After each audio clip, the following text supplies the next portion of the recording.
Yeah, he's still talking. I mean, he does kind of temper. Price not me. Yeah, I like to see that. I wish you could see more of that. Too many people that don't say they're just reporting the news that they definitely tell their opinion. You look so nice and tan.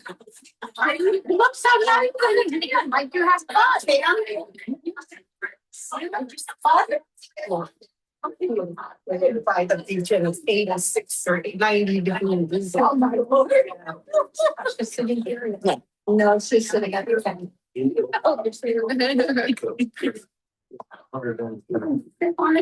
morning. So what are you doing?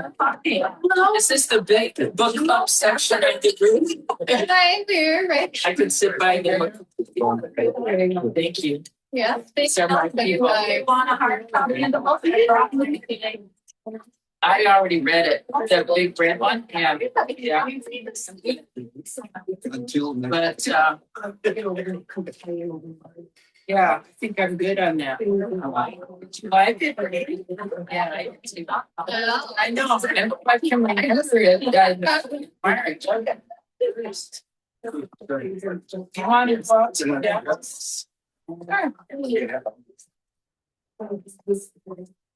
Let's do it. Oh, okay. Well, that's maybe. It was the great sand shovels. Gary? This all for women, man. All for that. Mix it up, Gary. Yeah, you should. This makes it. What was it that you said out loud in church? I said hot dish. Oh, She said casserole. I said we all know what it's. yeah, that is so silly. All right, welcome all. If you don't know the people next to you, make sure you introduce yourself, but I'm assuming you might know each other. Though I know some days I don't remember, even though I recognize you. Oh, welcome. Adult Forum. I'm just going to start today sharing a little bit about where we're going. This is kind of our agenda for this morning. Is to talk about just our own personal story with transition, with thresholds, and then to talk about the communal story of what's happening in our state and in our country in this time of transition. And we're going to close out with some spiritual practices that we're going to do together. So why not start thinking about our own personal stories and what's the threshold? Does anyone here know what the Latin word for threshold is? There's smart people in the room. So it is limit, L-I-M-E-N. So like liminal space, this crucial in between time when everything is actually happening, but yet it seems like nothing is happening. Some examples of that threshold liminal space is Holy Saturday, between Good Friday and Easter Sunday, with the chrysalis cocoon between caterpillar and butterfly, or one of my least favorite activities between mixing individual ingredients and setting in the oven and getting cake. So we all encounter some different transitions in life between jobs and moving, role changes, like becoming a parent, becoming an empty nester. So I'm curious in the room, what doors have you found yourself in front of, either currently or in the past? What are some common thresholds and transitions that you have faced? Should throw out some ideas. Moving. Oh, that's a good one. That's a good one. Yeah, moving. Say it real loud so that way I can repeat it back for the camera. Moving. Moving, okay. Yep. That's your death. Death for loved ones, yes. When you're between foster care and adoption, you have to be like a year in foster care before you can adopt your kids. Yeah, between foster care and adoption. Wait. Any others? Parenthood. Parenthood, all the different stages of that, Job change. job changes. That's the best. I was just realizing yesterday, I was like doing a lot of journaling yesterday, and in 2024, I transitioned at every single job that I'm in 5 different jobs, but like they all kind of shifted or got added in. I started working here in some capacity in 2024. I'm like, wow, that makes sense why that year felt that way.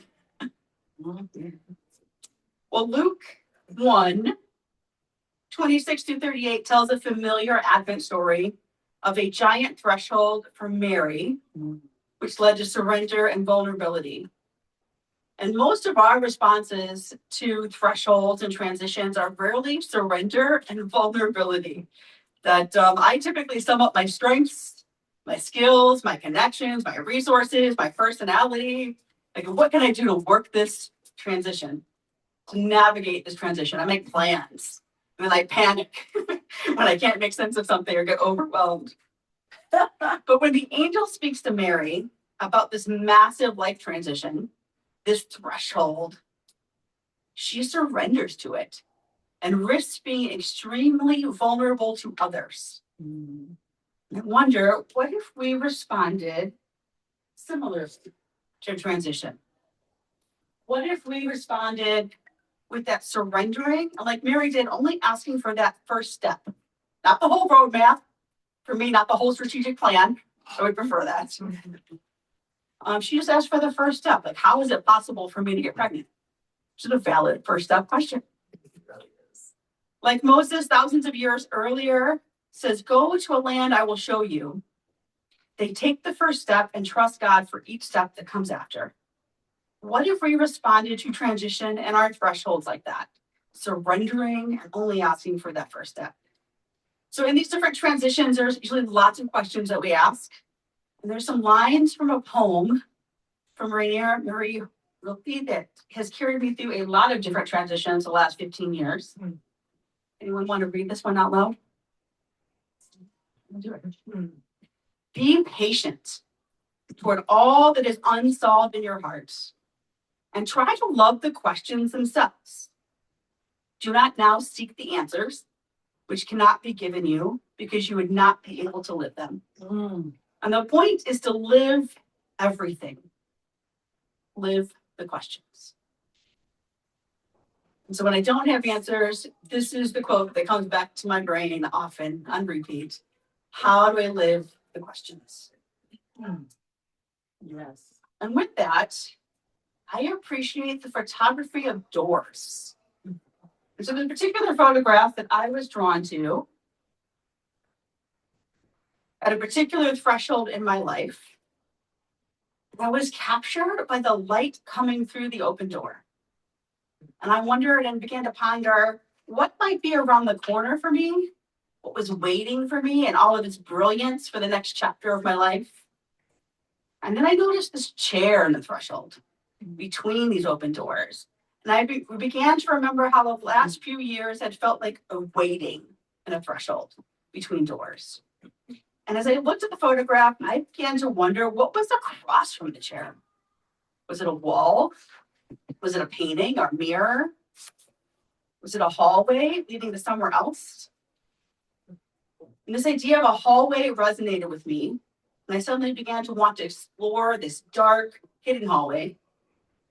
And I realized then that the space in the foreground of the photograph was also darkened. And it struck me that perhaps instead of getting out, the focus God had for me through this image was about getting in.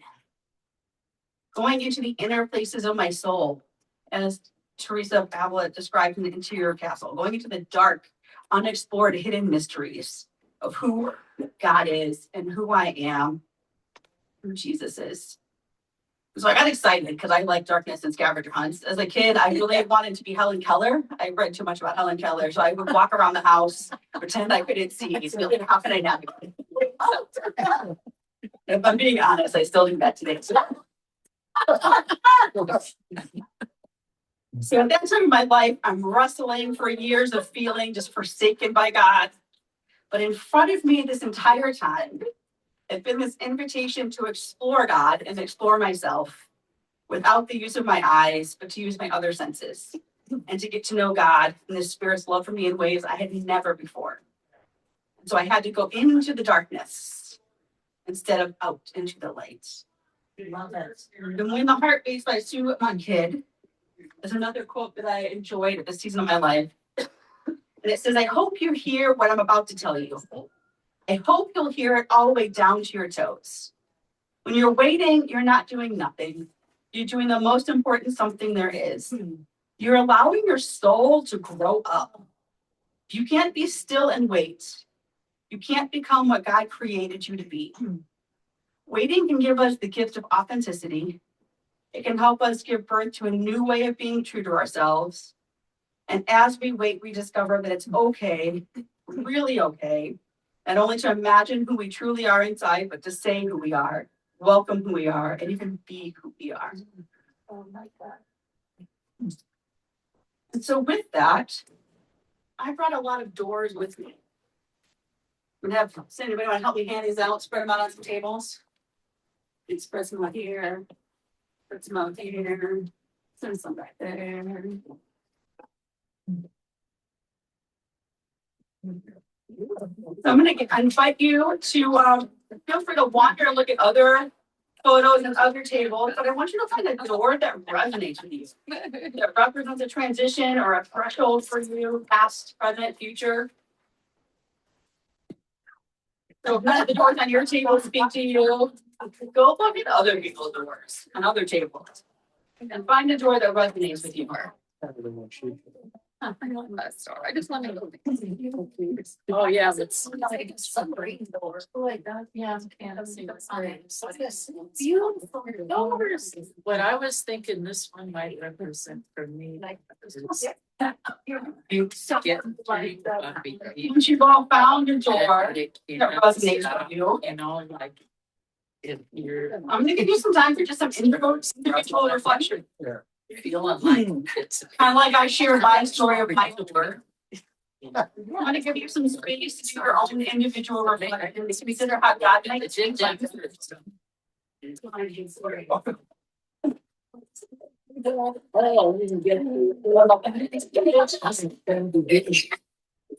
takes a photo that you really want. Take a picture of it with your phone.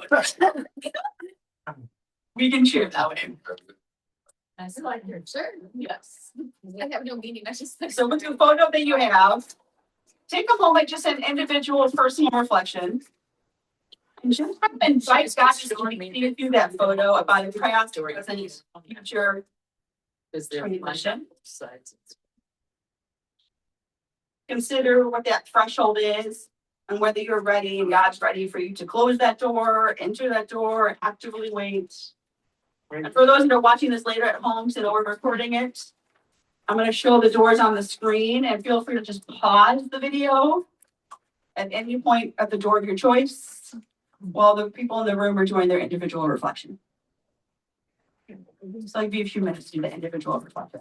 What is God going to say to you about your own transitions, past, present, or future? This because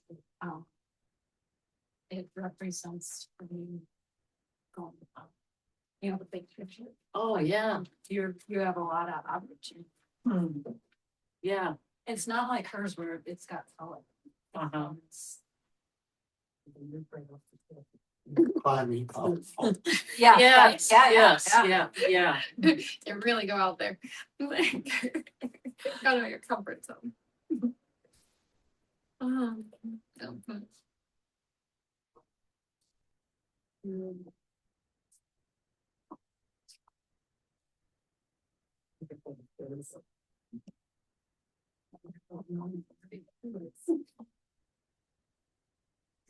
This one actually bothers me, Okay, what bothers because you? it doesn't seem to open anything. Oh, okay, yeah. This one I like, because it looks like there's something good there. Yeah. I was. Right. That's. Yeah, it's built like a apartment building. It's like, do you want to go through? Or Maybe. just walk away? Yeah, that's like, it and stuff is. I guess Yeah. This is the door. If it goes this way.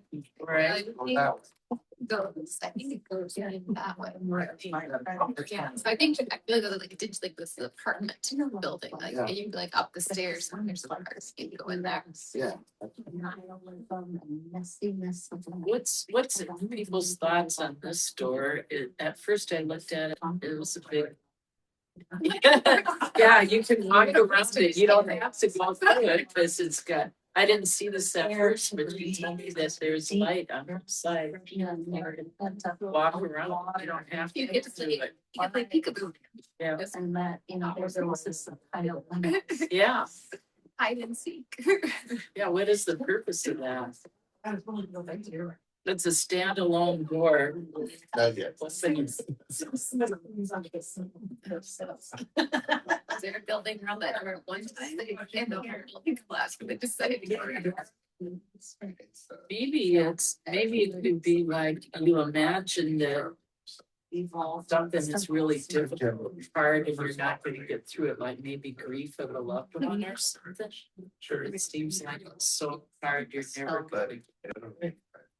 But My character is one. at first glance, but eventually you see, you can't really break it down and go through it, but you could slice one side, maybe get to a place where Even. you don't really, What it means. you come to it in a different, you know, it's got a different. You know, just because I'm generally conscious of everything. Yeah. The pain and to get to another place. Or there's always I- ways around substantial poverty. That's good. I like that. Thank God it knows something. There's a lot of different ways to look at this. Oh. It's good to have that by it. Sorry. I hear we have a lot of verbal processors in the room. But I'm glad you got this to share a little bit about how the doors connect with how you view transition and some of the transitions you've been through. For this second part, just our communal story. For the past 3 weeks to a year, I feel like I've struggled to find words for the transition, for the threshold that we're in. Because this country definitely feels like we're in something. And it's a struggle to figure out what is my response in this transition. So for this morning, I'm gonna borrow words from others. And their thoughts on what we've been through, just particularly in the last couple of weeks. So like the prophets of old, who spoke in ways that made sense of today while forecasting some outcomes of decisions and first steps in the moment. And this morning, I'm gonna borrow some words from Reverend Cameron Trimble to talk about the threshold we might be in right now. So it's kind of long because I'm pulling from a couple different things that she put out this week because she does an almost daily devotion. So I keep thinking about how quickly a human life can be stolen, turned into a headline, and then into a talking point, and then into something we are expected to move on from.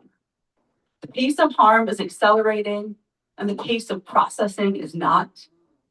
Some days it feels like we are asked to absorb moral injury the way we absorb weather. Another storm, another death, another official statement insisting that what we saw with our own eyes is not what happened. We are grieving Alex Petty because a good man is dead and he should be alive. We are grieving the way his story is being rewritten because we recognize the tactic. We are grieving the message being sent to anyone who dares to witness or intervene. Keep your head down, do not record, do not name, do not resist. We are also grieving the bigger rupture, the one that spreads outward like a crack in glass. When the federal government kills someone in public and then asks us to accept a false story about it, the state is not only attempting to evade accountability, it is attempting to reorganize reality. It is attempting to teach us that power gets to decide what is true, and the rest of us exist inside that decision. This is now existential. It changes what it feels like to live here. It changes what it feels like to send our children to school, to gather in public, to protest, to speak, to hope. It changes the tone of the air. It makes the body brace. It makes the spirit tired. It makes communities suspicious and tender and angry all at once. It makes people ask whether the basic promises we inherited, due process, equal protection, truth and public life, still operate, or whether they have become ceremonial language masking a different regime. A threshold here could be about, do we tell the truth about what this moment is asking of us? It is asking whether we will surrender our shared reality to propaganda. It is asking whether we will let fear govern our imaginations. It is asking whether we will normalize what should never be normal. I've been asking myself, why does authoritarianism feel so alive right now? Not only in the United States, but across so many parts of the world.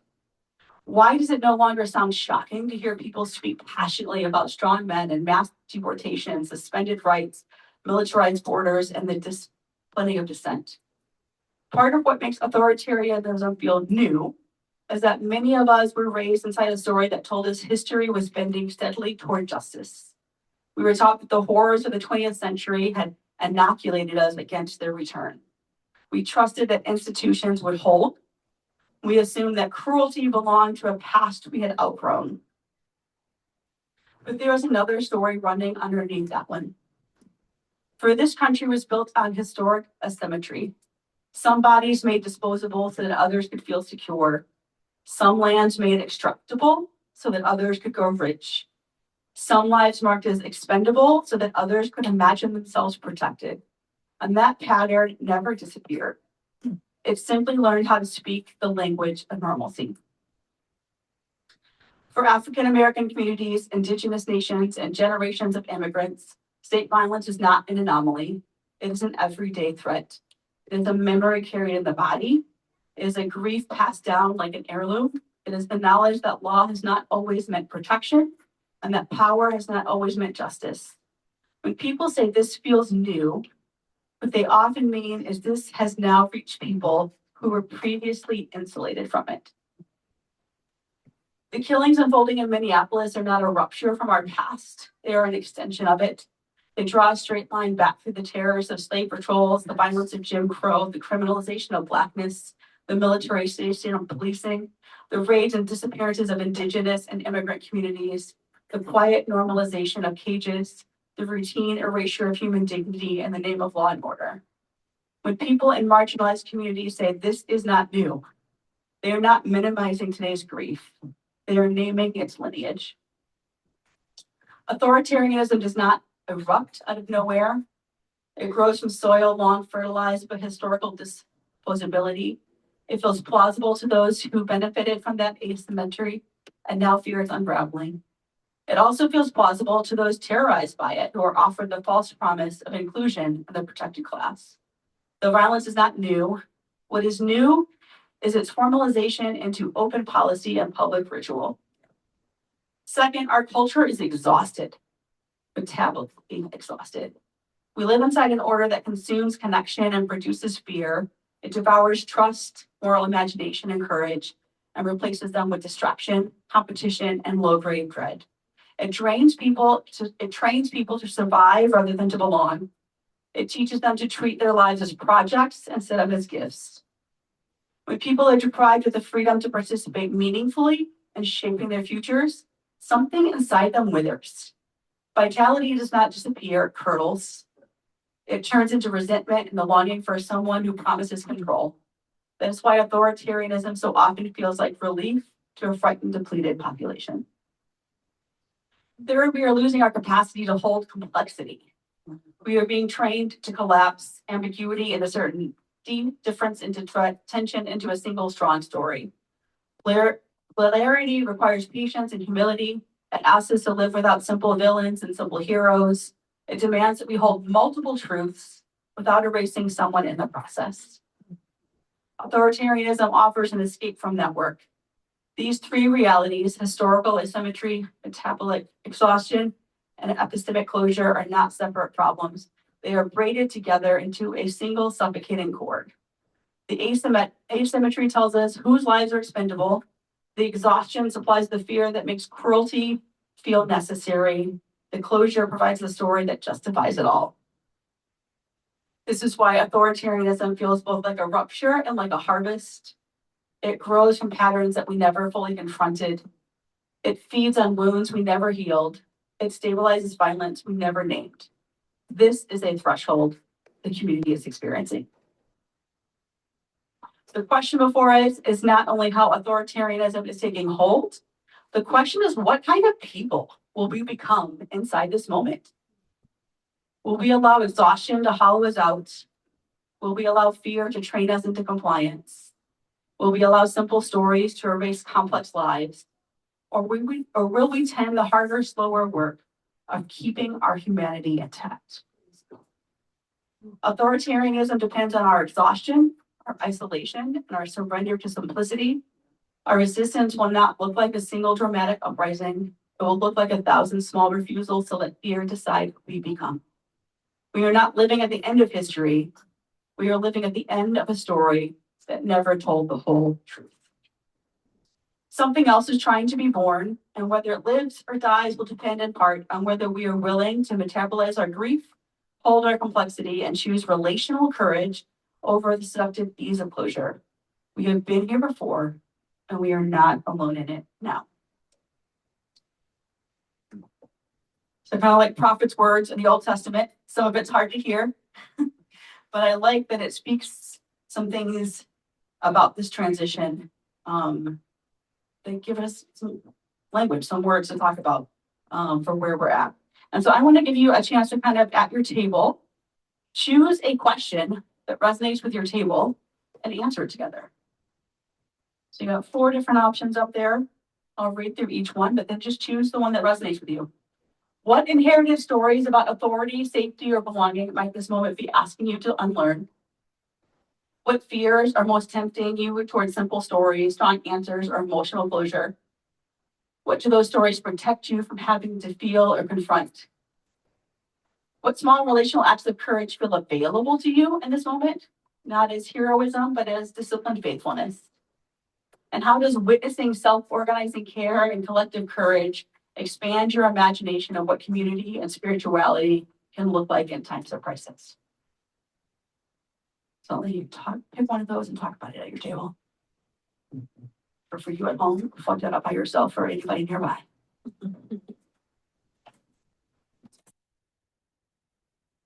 They're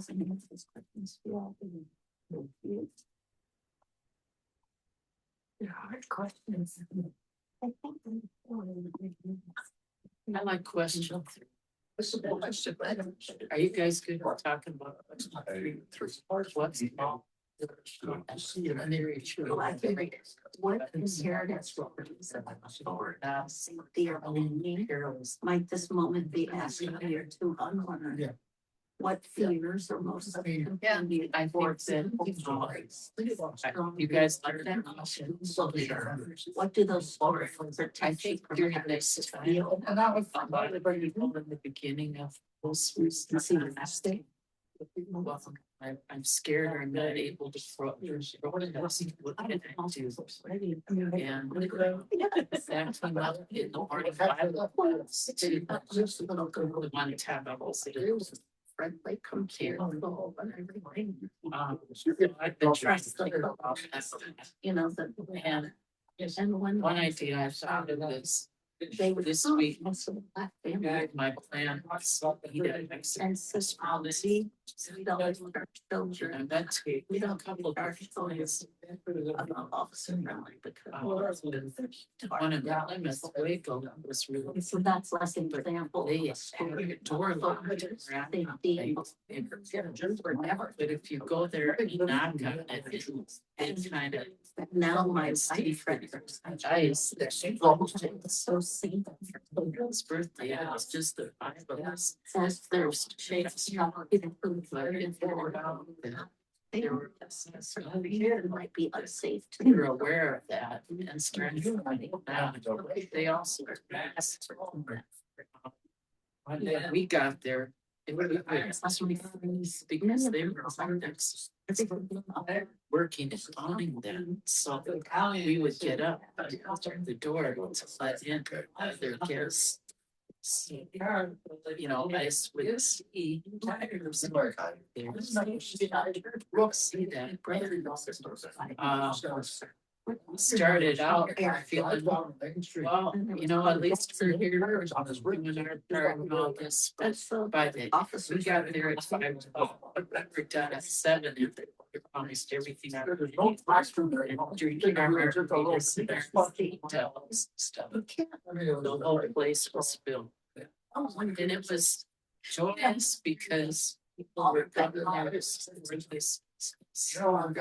But it was so sad because we were like, You have to get them. saw the people were scared to go. So it was a mixed feeling. Cultures that I. We enjoyed. Yeah, so that. It's so sad that other people felt like. But I like that. The other thing. Feeling on the side, Right. each side is a joy. And so that's one thing, and I went to another one Friday night in Shackley. They were locking their doors, but that also, again, it was that's people serving us. It's like, they're eating. And there again, it was kind of, we felt good about supporting, making sure that business kept having come in, but it was really sad not to see the normal. Usually there's a lot of other folks there, and like I try to justify them all with. I said, so that was one thing to do, and then my friends are delivering food to people that feel comfortable. A lot of them, it sounds great to do that, but they pack. How do you say that they find Or. That's something we taught Sundays do that, like, script, you're like, I want to deliver food. They figure out where to deliver the food. Eric's, we did serve. There's people that help you, give you directions on how to do that safe, but there's still some. involved. So. I can't remember the organization they were talking about, but, some of my friends felt comfortable, others felt Just uncomfortable. like. The But both fact that you realize. helped get the food. Yeah. Your judge possibility. I'll You know what it is. It's anything to you. Do you need someone to talk with? Dave, do you want to come talk? I just went to a basketball. Oh, okay. Oh, It'll be back. okay. You know, you realize, I realize when I'm judging. And it's so good. Joy to the gun flat. I can see these. You know, so I do that. Right. Turn your thoughts toward other things maybe, or, you know,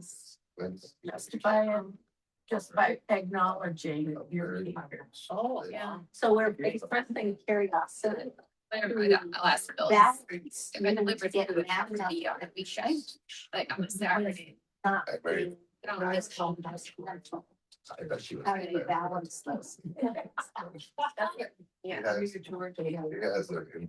Yeah, Very beautiful question. Yeah, it is. It is. Well, over there was the two oldest guys in the universe. So we have a. I wonder how it is. I said, you know, I often show this kind of group of people about how things, bad things are. It's always like this. I put that against the whole people. Oh, that's. I find I've lived. And I said, I was old enough to remember World War II. And it's everything I've seen since. Tales and evils.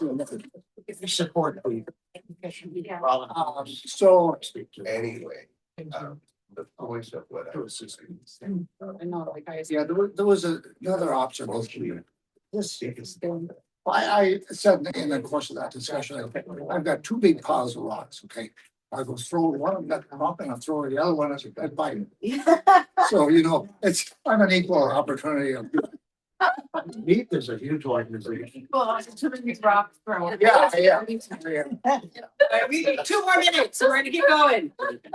It better- So any other questions you want to address, feel free. Yeah.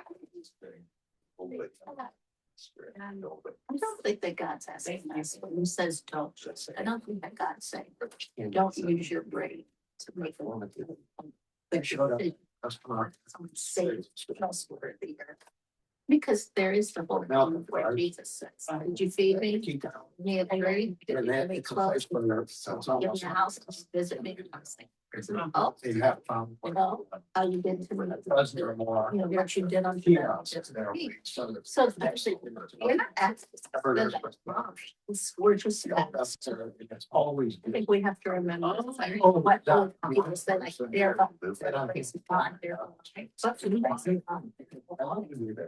That, Yeah.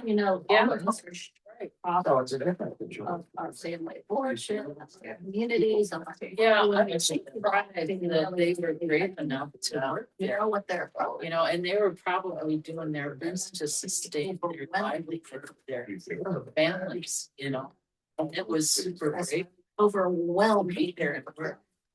And one little thing at the end of my meal, like I said, we seriously ordered a boatload of food and drink, and it was my friend's birthday, so I thought, well, we didn't get a dessert, I'm gonna order a dessert themselves.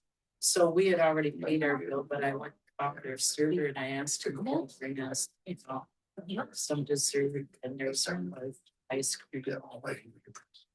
Dessert chimichangas and stuff. And I do, Yeah. the Bible. He brought plates, sent the Oscars. This is so fun. All right, hoping there's some meaningful conversations happening in there. Thank you for sharing. Yeah, so. And anyways, Anybody want to share before we move into some spiritual practice? Anybody want to share anything that was meaningful from your conversation, from your discussion?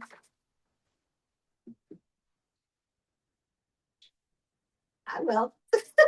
So we were expressing curiosity between how you hold the tension of like not wanting to be judgmental against people, judge not that you be not judged.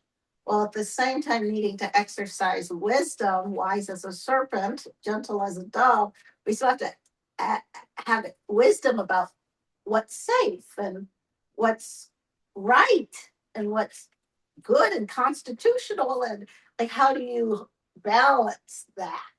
We didn't have answers, we just had questions. We're dwelling on the questions.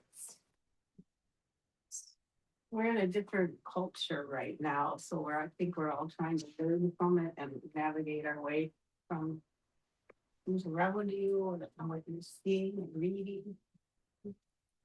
For those watching at home, we're talking about how we're living in a different culture right now.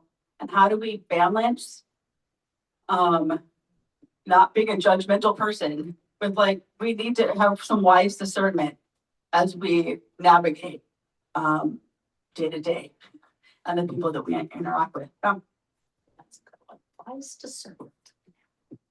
Our table talked about supporting maybe the suggestion was Mexican restaurants, and that they seem closed, but when you get in, then you have to help by opening the door for people who the system is you knock on the door. And then the white people are the ones who let them in because they're afraid of ICE. So there's that balance of you feel good that you're there supporting these ethnic restaurants, but you also are sad because you have to be the ones to help them be safe, and why should it be that way? So for those at home, talking about how trying to support our Black and brown bodied neighbors by eating at ethnic restaurants during this time, but also being aware of how our white skin affords us a certain privilege. And so how do we keep our Black and brown neighbors safe and use that, even though we've been watching what happens in the streets the last couple of weeks, that it might cause us harm. to do that as well. Yeah. Well, I want to move into some spiritual practices for how to navigate this time. And these are some unique spiritual practices that I've come across that are specific to this moment. Some of them I have, one of them I've done before. The other ones were new for me as a spiritual director. And so we're going to practice two of them together, and it will be awkward and it will be fabulous.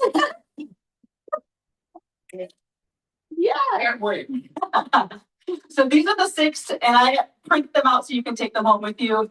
These are the 6 that I want to walk us through today. We're going to do the first one and the last one together, and then I'll just kind of briefly explain the other ones in between.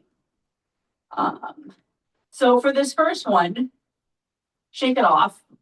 I typically have, this is the one I've done before. Typically for me, this is not with a meditation. I'm just literally standing up and being mindful of like every single muscle in my body to shake it off as a way to keep stress energetically move it out of my system so that I don't get stuck in fight, which is my preferred, or flight or freeze. There's a way to physically release any energy that's trapped inside. And so we are going to do this one together, and I'm going to use a meditation to do it because if this is new for you, sometimes we're not aware of all the specific little muscles in our body that need to get released. And so I'm going to invite you, if you're able, to stand up for this. So you really can shake out all the parts. If you're not, you can do it in your seat. But maybe turn your chair so you're not seeing your neighbor. And so that you're not feeling awkward and embarrassed by the fact that we're all looking ridiculous as we shake it out. So kind of find a place if you want to come up farther and stretch it out. Feel free. And I'm going to get this started. Hi, this is Anna. Right now, I'm going to guide you through a practice that is going to hopefully allow you to release some activation from your system. This is about letting something move through you. It's not about fixing and rid of these emotions, these feelings, this activation energy inside is important and valuable and needs something. And so this is about relating to it in a new way and allowing it to move instead of getting stuck in it. So right now, I want you to just take a deep breath, belly breath. Maybe put a hand on your belly. Let it go with an exhale. Put that hand on your belly. Really push your belly out as you inhale. Push your diaphragm, open your chest. And then again, let it out with sound. Start bouncing up and down. Just like a little bounce from your knees. Start to shake your hands out. Both hands. Notice that sensation. Change it up. Shake them side to side, front to back. Make circles with them. Oof. Bring your elbows and shoulders into it. Feel that sensation in your joints. Just what do you notice? That's so simple. Don't overthink it. Put your awareness on the sensation. Keep that bouncing going. Ooh, deep inhales. Sound your exhale. Bring it. Think of it like a shaking down your body. You're still shaking your wrist up. You start to pick one foot up and then the other. Shake your feet out. Feel that sensation in your ankles. Back your knees. Back down. And your toes as you're shaking all these body parts. Bring your spine into it. Bring your shoulders into it. A shimmy. Let it be big. There are sounds that want to come out right now. Let those sounds out. Breathe a big breath. Bring your hips and undulate.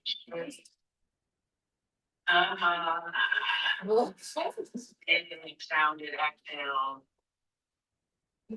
Okay, bring your neck into it. Start to roll it side to side.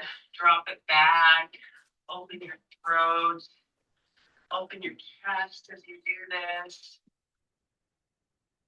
Keep moving. What parts of your body are you not moving? Okay.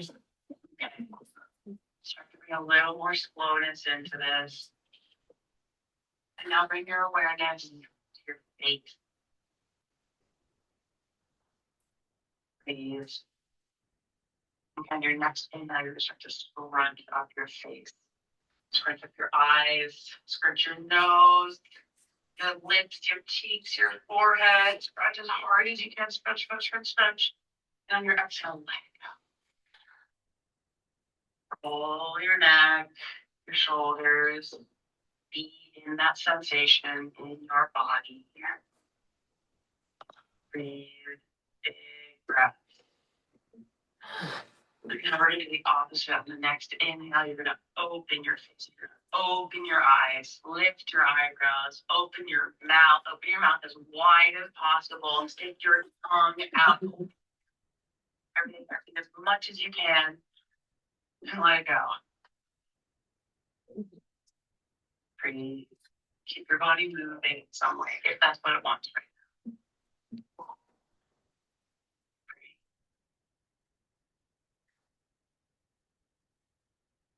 Okay, and then your heart, and then your belly.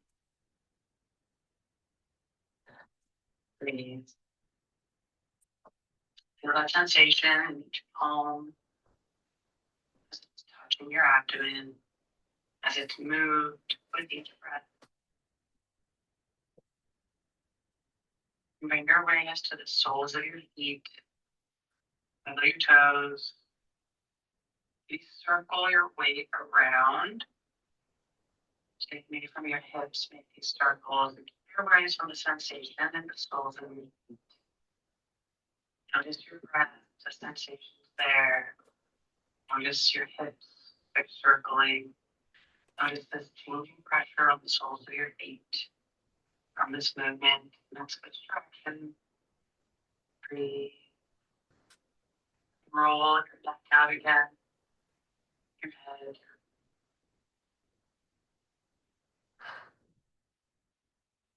Your breath slow.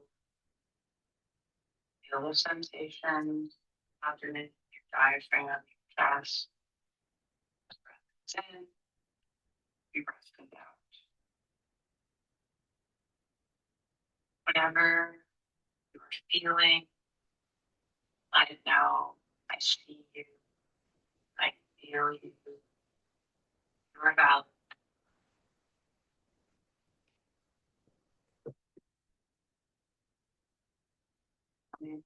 Soles of your feet.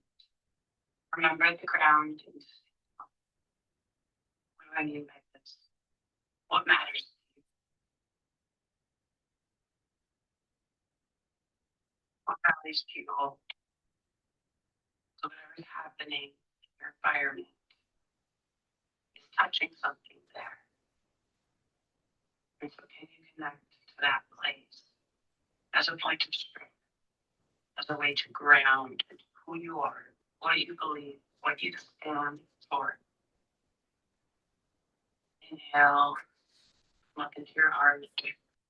Exhale, rest your awareness in the center of your chest. From what matters to you to what you love.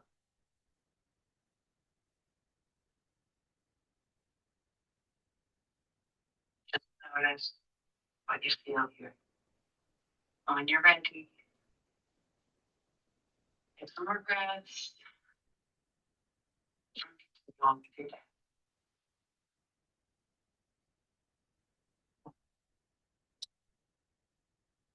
Amen. Thanks for doing that with me. You can take a seat.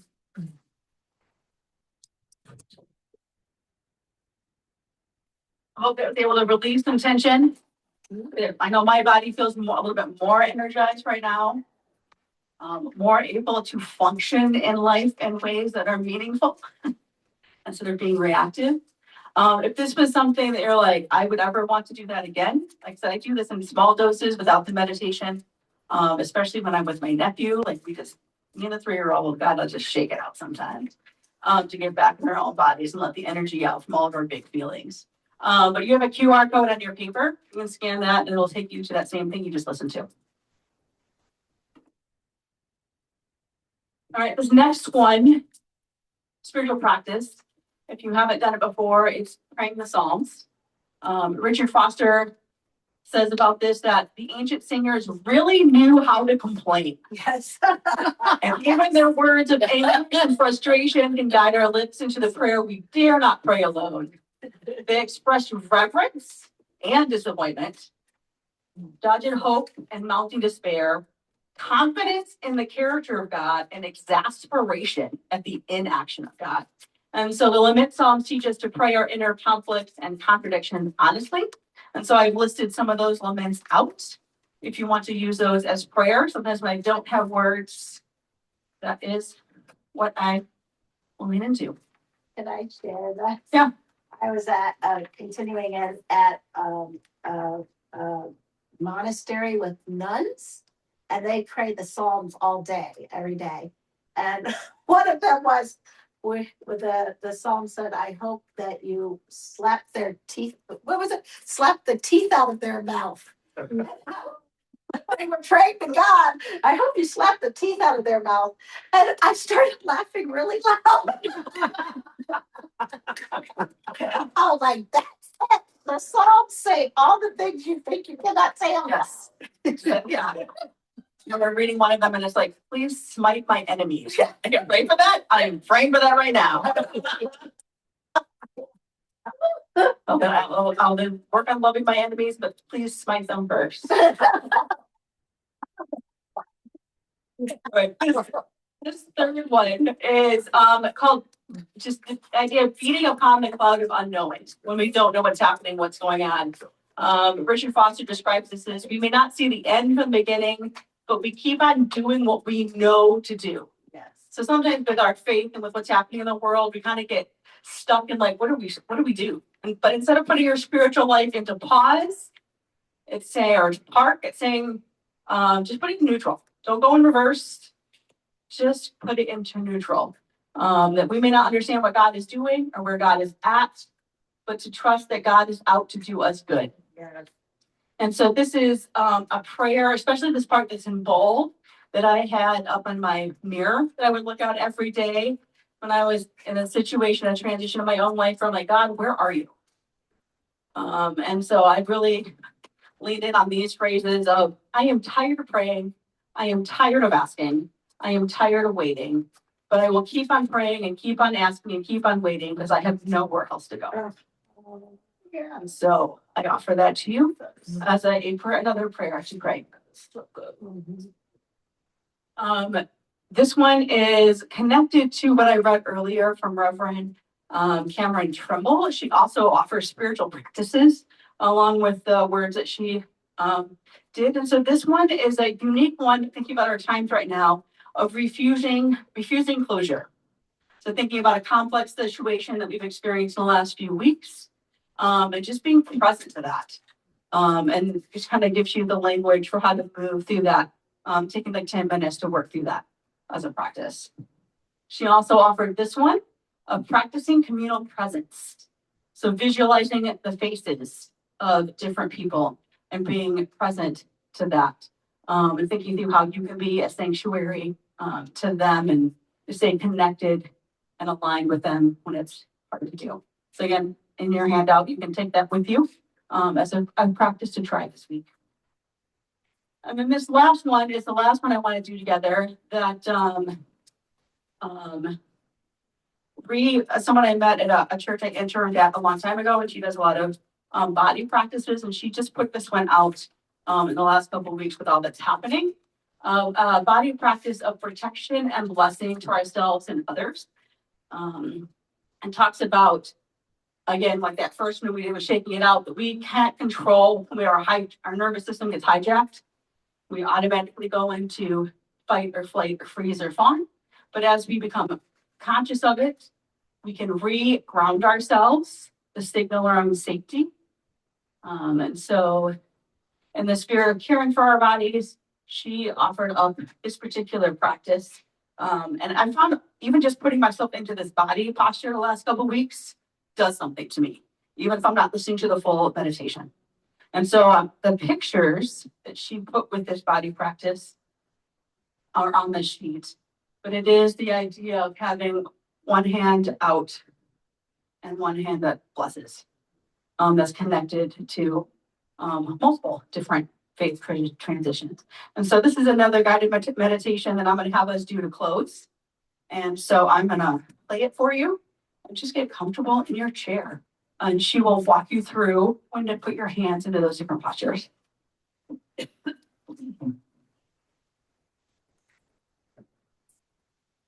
Hi, it's Bree from Embody Equity, and as you may know, I live in Minneapolis, and it is a very tense and troubling time. And so I've noticed, and other colleagues have noticed, that the skill of this time is remaining grounded, noticing when we are feeling unregulated, ungrounded, anxious, and physically doing something that helps us to get back to the center. So I'd like to offer you today a practice that's really based on a set of gestures practiced across time, culture, and religion across the whole globe. They're the gesture of fearless protection, which in Sanskrit is called abhaya, and the gesture of compassionate blessing. In Sanskrit, this is Varada. In Eastern culture, we see the Buddha, Vishnu, and other deities and holy people taking either one or both of these postures. In Western culture, we see Jesus and the saints depicted in them, although we don't actually have a name for them. The fact that they appear across such different cultures points to a human truth carried in the body. Yeah. Seeing these gestures can make us feel protected and blessed. In tense and frightening times, practicing the gestures can afford us the confidence to move forward and offer our gifts while maintaining necessary boundaries. So let's try them out. First, find a comfortable seat and take a deep breath.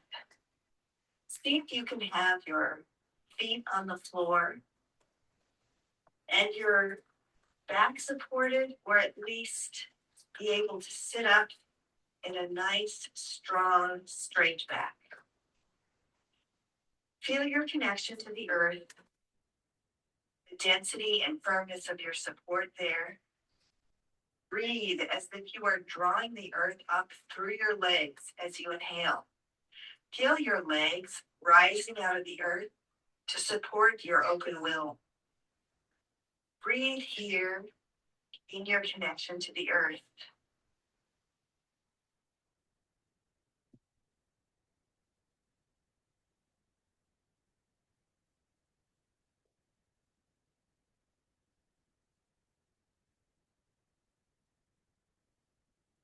And when you're ready, let your attention come up your spine to the crown of your head. See if you can attend even a little above the crown of your head. Feel your connection to the open sky of possibility that is flowing through you. Allow your left hand to extend out from the elbow with the palm up. It's okay to rest the back of your hand on your thigh if that's the most comfortable, or for your arm to be a little ways up in the air. Either way, feel your open palm. Feel what is pouring in through your crown is pouring out from your palm. It is the helping hand blended. It is the gift given. It is the tender blessing. Breathe here.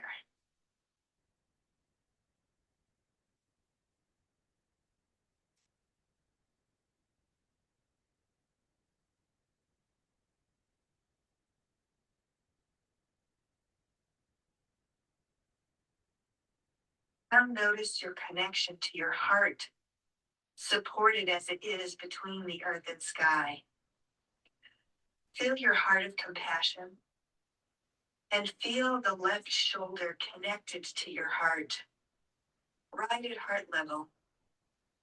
Allow your palm to raise or lower to fit this image.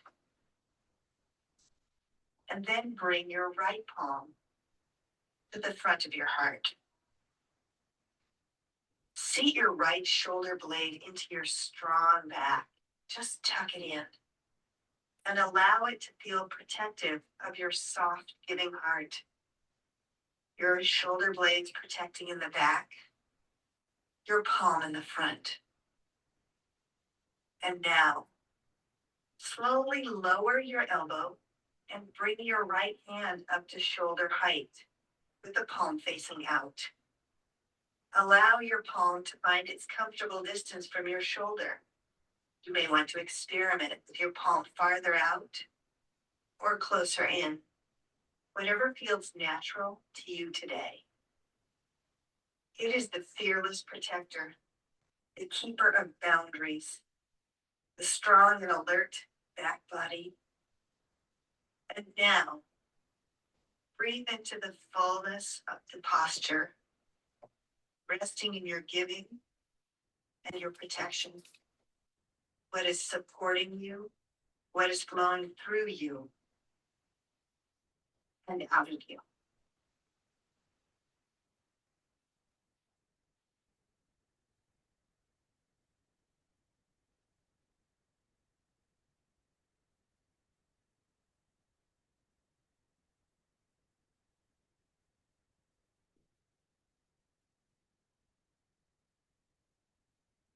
When you are ready, you can come out of this position, or you can hold the pose and just stay in this meditation for as long as you would like. I invite you to feel, even as you lower your limbs, even as you stand, to feel that you do not have to think of what to say.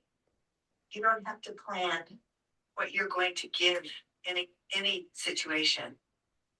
It will come through you. And likewise, you have a boundary. You don't have to give it all away.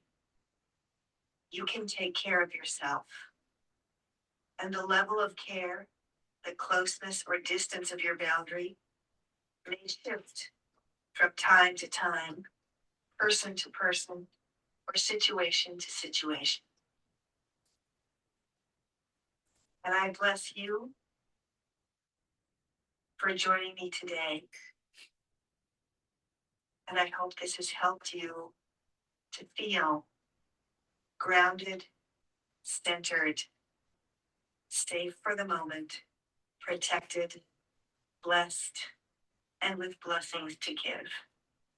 Thank you.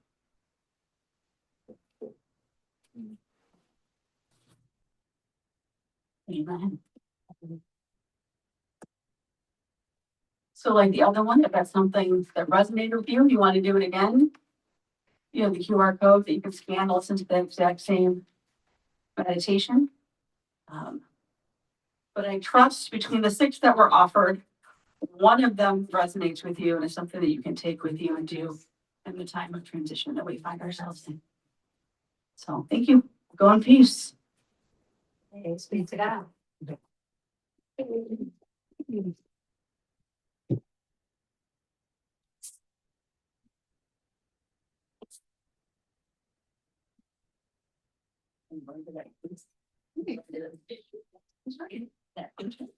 Oh, wait a minute, let me see this.